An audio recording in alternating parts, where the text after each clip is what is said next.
భవిష్యత్తులో మనము ఒక మంచి దిశగా వెళ్ళాలి అంటే పవన్ కళ్యాణ్ గారు లాంటి నిజాయితీ పరులు, చంద్రబాబు నాయుడు గారు అంటే ఒక అనుభూతులతో కూడినటువంటి ఒక జనసేన తెలుగుదేశం పార్టీ కూటమికి మనం బలంగా నిలబడి భవిష్యత్తులో ఎలాంటి సమస్యలు వచ్చినా ఆయన దానికి తప్పనిసరిగా తిరిగి సమాధానాలు చెప్తారు.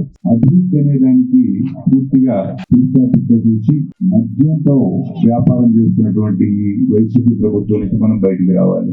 ఇలా బయటికి రావాలి అని అంటే గ్రామంలో ఉన్నటువంటి మహిళలు, మరి ఇక్కడికి వచ్చినటువంటి పెద్ద ఎత్తున తరలి వచ్చిన మహిళలు మరి ప్రభుత్వంతో సంబంధం లేకుండా మరి నరేంద్ర కుమార్ గారు గతంలో చేసినటువంటి అభివృద్ధి కానీ, రేపు చేయబోయేటటువంటి మీ సమస్యల పరిష్కారానికి కానీ మీరు ఇచ్చే ప్రశ్నలకి ఆయన సమాధానం చెప్పడానికి సిద్ధంగా ఉన్నారు. కాబట్టి మనకున్నటువంటి సమస్యల్ని వ్యక్తిగత సమస్యలు కావచ్చు, ఉమ్మడి సమస్యలు కావచ్చు, ఇతర విపత్తు వల్ల వచ్చే సమస్యలు కావచ్చు, మరి మధ్యస్థంగా అయిపోయినటువంటి రోడ్లు కానీ, డ్రైనేజ్ వ్యవస్థలు కానీ, మరి ఇతర కల్వర్స్ కానీ, బిల్డింగ్స్ కానీ ఎన్నో అభివృద్ధి కార్యక్రమాలు తెలుగుదేశం ప్రభుత్వంలో మొదలుపెట్టినటువంటి కార్యక్రమాలు సగంలో ఆగిపోయి గుంటూరు పట్టణంలో గమనించాను. అరండల్పేట సంబంధించిన ఏరియాలో తెలుగుదేశం వాళ్ళు ఎక్కువ మంది నివసిస్తూ ఉంటారు.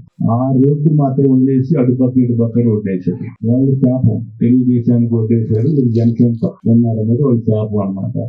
అలాంటి పరిస్థితి లేకుండా గత ప్రభుత్వాలు ఎప్పుడైనా సరే తెలుగుదేశం కావచ్చు, దాని ముందు కాంగ్రెస్ పార్టీ కావచ్చు, ఎవరు వచ్చినా సరే అభివృద్ధి అనేది మౌలిక సదుపాయాలు అనేవి ప్రతి ఒక్కరికి అందేలాగా ఆ రహదారిని పూర్తి చేసే పరిస్థితులు ఉండేవి. ఈ పరిస్థితుల నుంచి కేవలం ధనార్జన కోసమే చేసేటువంటి పరిస్థితుల్లో వాలంటీర్ వ్యవస్థను సృష్టించి వారి ద్వారా ఓట్లు కూర్చునే పరిస్థితి ఉంది. ఈ రోజునే నేను ఒక కలెక్టర్ గారి ఆదేశాలు చూశాను.